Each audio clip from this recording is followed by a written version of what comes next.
right, welcome back to Tipping Point. I'm your host, Dana Alexa, filling in for Kara McKinney. So that was the humble beginnings of Walt Disney and his imagination. It had vibrant imagery, classical music, and an iconic Mickey Mouse, otherwise known as Disney's prime, in my opinion at least. This was Walt Disney's vision and dream, one that has made the Disney brand one of the most internationally known. Adults, young kids, and everyone in between, we all know Disney. I grew up on it. I actually fell asleep to that clip that we just saw. Disney's Fantasia 2000 work of art. But unfortunately, for the new generation, they're not getting OG Disney, not even close. Today's Disney is woke, infested with diversity, equity, and inclusion, which might sound good on paper. But when you force feed your 5, 6, 7-year-old kids gay interracial teen romance movies, they don't do so well. In fact, they're big flops at the box office. In 2022, Disney took 2 major hits, losing $106 million on the film Lightyear and another $250 million on the film Strange World, both of which featured prominent gay plot lines aimed at children. This is the new era of a child's imagination now. Black mermaids, gay protagonists, and snow, not so white privilege. Disney is Woketopia, and they're unabashedly unashamed. Remember Carrie Burke, this person here? She's the president of Disney General Entertainment Content. Back in 2022, she suggested it made sense for the company to push more inclusion. Take a look. I'm here as a mother of 2 queer children, actually, one transgender child and one pansexual child. We have many, many, many LGBTQIA characters in our stories, and yet we don't have enough leads and narratives in which gay characters just get to be characters. And not have to be about gay stories. And so that's been very eye-opening for me. And I can tell you it's something that I feel perhaps had this moment not happened, I as a leader and me as my colleagues would not have focused on. These DEI progressives are living in a fairy tale of their own. But finally, there's someone who wants to put a wrench in their evolved thinking. Gina Carano is an actress, best known for her role as Cara Dune in the Mandalorian series, which airs on the streaming service Disney+. In 2021, she was fired for some problematic tweets that were dug up, aka free speech. She tweeted about election integrity and spoke about the draconian COVID-19 lockdowns. You know, what everyone was talking about at the time. Yeah, she's now suing the Walt Disney Company and Lucasfilms over her firing from the series, alleging discrimination and wrongful termination. And she's not alone in this fight. Elon Musk is by her side. That's right. A lawyer funded by X has taken on Carano's case with several others involved in suing the Walt Disney Company. Joining us now to discuss is Bobby Eberle, a Republican strategist and host of the 13-Minute News Hour. Bobby, thanks so much for being here tonight. Okay, so First it was go woke, go broke.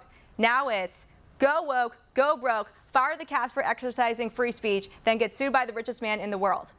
I don't know. I'm just excited about this. I like this. I know, right? Well, I am so happy to be talking about this segment because, first of all, I can't stand woke.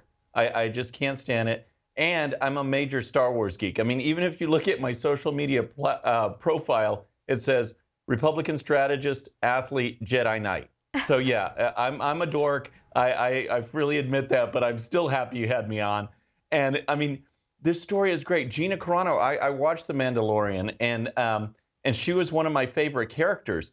And then, you know how it is. It's like when you see someone, in entertainment or whatever, and then you discover, because they have to keep it kind of on the down low, you discover that they're conservative.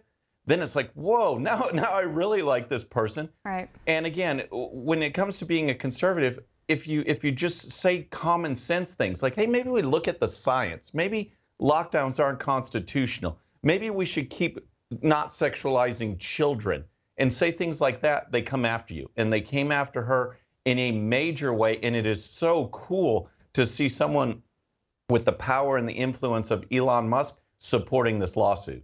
Yeah, he swooped right in there and then tweeted about it, of course.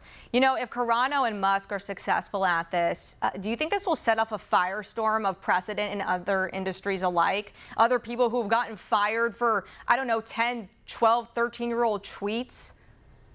Yeah. Well, you know what? I think it's actually already happening. I mean, when you see some of the COVID vaccine lawsuits, when you see people just getting sick and tired of woke, when you see like comedians actually kind of trailblaze this, and you know, no one's really complaining about woke comedians anymore because they said, forget you, you know, we're going to do what we're going to do, and people actually like it. People love this stuff. So I think it's catching on. This one could be, you know, one of those major breakthroughs, but I think you see people have become so frustrated, and now to put a spotlight on it of this magnitude, it's just going to be awesome, because this destroys society. I mean, as you know, this is leftist Marxist playbook 101, and it takes people like Gina Carano and all of us to fight back. Yeah, luckily, you know, there's other outlets out there who've picked her up, and she can continue on with her 20-year-old career and further. But Bobby, if you thought that Disney's subject matter is terrible, wait for this. Elon Musk was sent this from an anonymous source.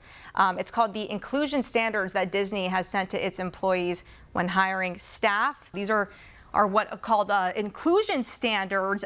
Essentially, it's calling for 50% or more of their staff be from an underrepresented group. It goes on to say, this is standard B, creative leadership, 50% or more directors coming from underrepresented groups for their hiring. Another one reads, meaningful representation of underrepresented groups in senior creative leadership. Literally, the whole list goes on to say 50% or more of our hiring team needs to be from an underrepresented group. And to me, Bobby, I'm just like, say it out loud. Just say you hate white people and move it along.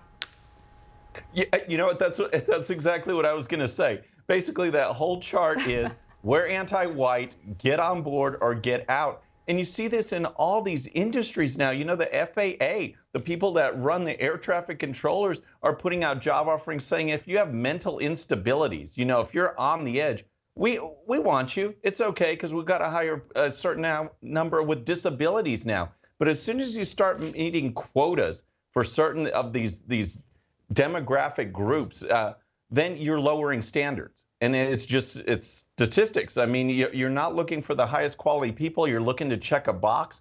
That means your actual product is going to suffer. The service that you're giving, whether it's air traffic controllers, whether it's directors, if you don't look for good directors, if you're looking for something other than that, then you're not putting your audience first, or making a product or a business. And that's what they're doing. They're driven by a left-wing ideology, and they're suffering across the board.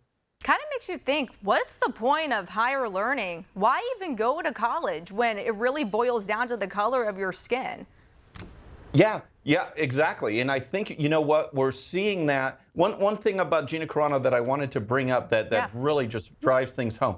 One of her last tweets before Disney, you know, just dropped the axe, was talking about the suppression of conservative voices. And comparing that to how when the Nazis moved in, how the treatment of the Jewish people, and they said, oh, this is so important, we got to get rid of her. Well, look at what has happened in the last 4 months on college campuses. It's like it was her making a revelation where you see the anti-Semitism, you see just the complete failure of higher education, to your point, and she was right.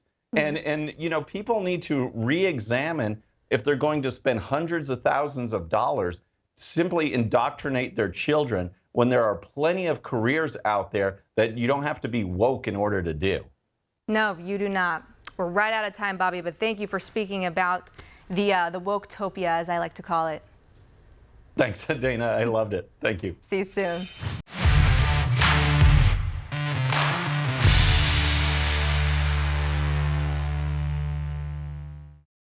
All right, friends, thanks again for tuning in. I really appreciate it. And before you go, please hit that subscribe button above. Once you do, tell your friends, share it, spread the word about the 13-minute news hour so we can keep growing. And for more great content, check out these videos right here, and I'll see you next time.